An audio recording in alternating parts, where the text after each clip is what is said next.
The Tall Ships Youth Trust is once again entering its 4 72-foot challengers in the Rolex Fastnet Race. This year they are proud to announce their first all-female crew. So the Rolex Fastnet Race is an offshore sailing race organised by Rourke.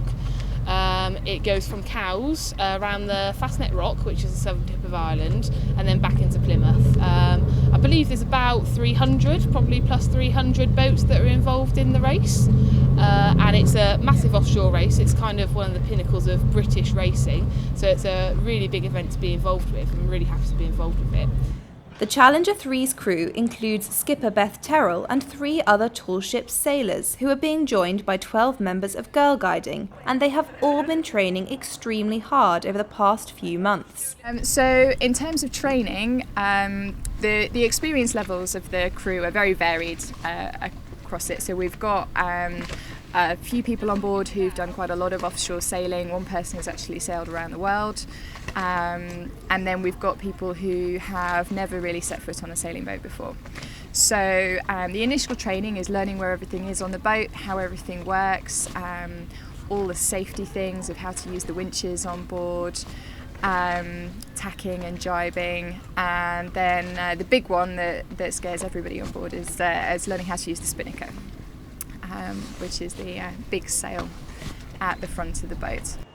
We did our sea survival course, which was brilliant fun. We got to dive in and out of life rafts and have lots of fun with that.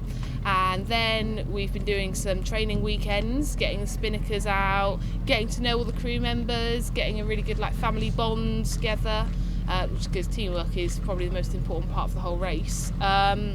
We've been doing qualifying races. So we've done the Cervante Trophy race, the Morgan Cup, and the other one escapes me. But we've done all our qualifying miles, so you have to have plus 300 miles to qualify for the Fastnet race. So we've been doing those, and on the way we've been racing against the other challengers and all the other boats in the fleet and having a good time. Tall Ships Youth Trust uses sailing to help young people gain key life skills, including communication, teamwork, and importantly, confidence. I think it's an absolutely great activity for realigning your priorities, because when you're out at sea, it doesn't matter what's going on in your life, work stresses, personal stresses, you can only concentrate on what you're doing, and you have to work as a team for everything to function. And it kind of simplifies life. Even when there's difficulties, you sort of get on with it and focus on what you're doing. The crew member come from all different kinds of backgrounds, and they all have different reasons for being here. Obviously the guides have come sort of collectively, but individually they've all faced their own challenges up to this point. Whatever happens with the weather, the Fastnet is always a challenging race in one way or another, and everyone's worked extremely hard to get to this point. I'm really proud of every single crew member, and we're really looking forward to a very competitive race. Rachel Hutchison, Solent News Now.